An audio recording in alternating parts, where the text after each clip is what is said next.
into the hot hell darkness. Your room is ready, child. Enjoy your stay. Have you ever wondered why children like you are so round? Maybe the reason you never move off the sofa is because you can't. Because you're nothing more than a human balloon that has to be pumped up with air. Because you haven't got any bones left in your bodies to hold your skin in shape. And what is worse, you don't know whether I'm telling the truth or not, do you? And why should you? Because you have never been told. Well, now I'm telling you. Be scared of the Boneshaker. This is the Visitors Book, where all the grisly tales of all my wicked guests are written down. Want to see why one of these bad children is down here? This is Ida's story. I call it Lazy Bones. Ida Lydon wore elasticated trousers to accommodate her ever-expanding waistline. She was the laziest of lazybones and had lived on the sofa ever since moving out of her cot. 6 weeks later, she had organised her life so that everything came to her and nothing had to be fetched.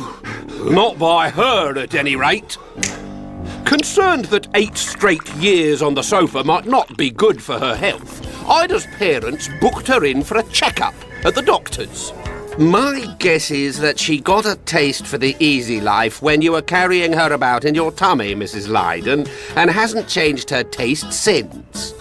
Oh, I'm impressed. How can you tell that? By the fact that she isn't here for her checkup. She refused to come. Said it was too much effort getting up off the sofa. So we came instead. Do you do everything for her? Absolutely not. We're not her servants, you know. Apart from washing, eating, dressing, doing her homework, reading, walking, running, tying her shoelaces, cycling, going to the loo, shopping, skipping, sneezing, cooking, brushing her teeth, swimming, waving, singing, painting, blinking, blowing her nose, chatting, stroking kittens and switching on the TV set, she does everything for herself. That just leaves sleeping. Oh yes, she's good at that. The doctor prescribed exercise. So when the school announced that it was doing a charity walk in aid of LARD, the charity for large and reclining daughters, they begged the headmaster to let her do it. Ida is a lovely girl, or so I'm told. I've never actually met her.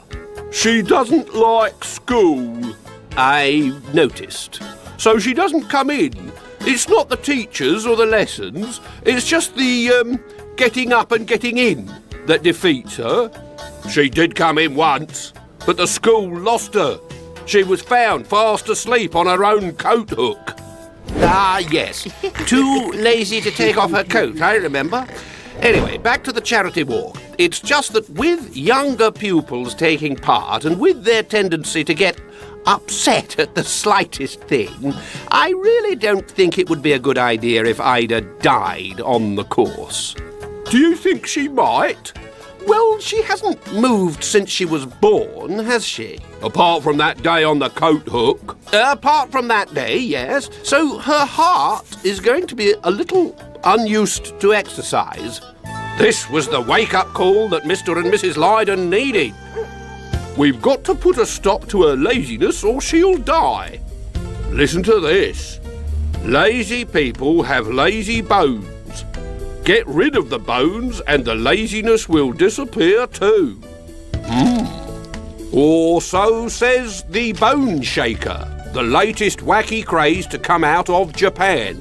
Built from old bones discarded by a graveyard. What does that mean?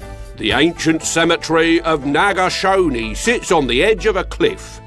As the land recedes into the sea, the bones of the dead are disgorged through the cracks in the cliff face. The Boneshaker fillets lazy children? Ugh! with his finger. Apparently it's less painful than appendicitis. We should meet him. I'll drop this Boneshaker chap a note right now and ask him if he'd like to pay Ida a little visit. While they waited for a reply, Mr. and Mrs. Lydon decided to get their daughter fit. Bog off. I'm not open for business today. Too bad. You're getting off that sofa. You'll have to do better than that. I haven't cut my fingernails in 10 years. They tried to entice her outside with a hobby. Beekeeping. We've got the hive in the garden. It's great fun and they are rather sweet. If that thing stung me, I'd have to scream and jump around like a stupid ballerina. Think of all the energy I'd waste when I could be lying around conserving it. So, the looking after bees to get Ida outdoors idea was abandoned. But not before the lazy girl had trained 2 of them to lower her eyelids whenever she needed to sleep. Good night, bees. Wake me up when it's pizza time. Apart from hide and seek, which Ida could play by herself. Now I see you. No, I don't. Now I see you. No, I don't. Now I see you. No, I don't. Every other sport that her parents suggested she try was met with the same response. No, no, no. No to everything you want me to do. It's my life. I can live it how I like. And I like it here on the sofa. Just then, the letterbox clacked. It sounded like a bone breaking. Dear Mr. and Mrs. Lydon, bones of Nagashoni, everlasting skeleton, hankering after kid, exacting revenge. He's actually coming. I wonder when. Who knows? He sounds as if he likes to do things differently. Oh, yes! Doing things differently is exactly what the Boneshaker likes. And the next day, while Mr. and Mrs. Lydon were out, and Ida was asleep, he did it.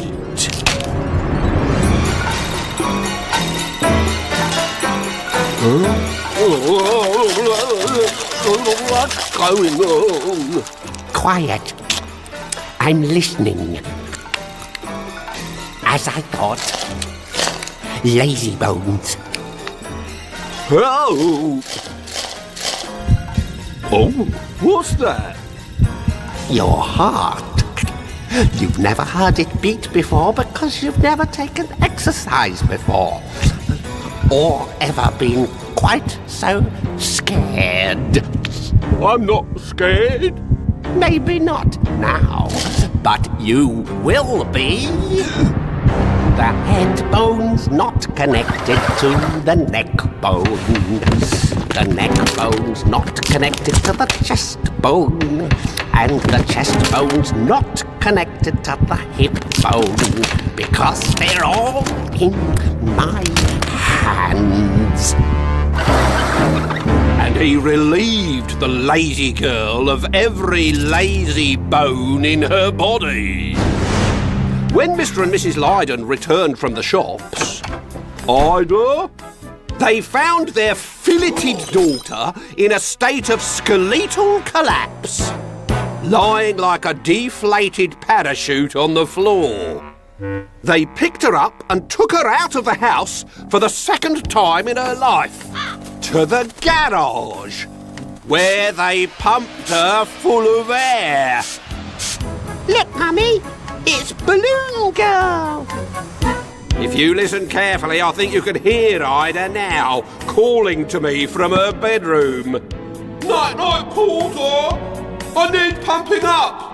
I think I've got a puncture. Oh. Oops. You know what's happened there, don't you? That razor-quilled porcupine I gave her as a pet has just burst her bubble.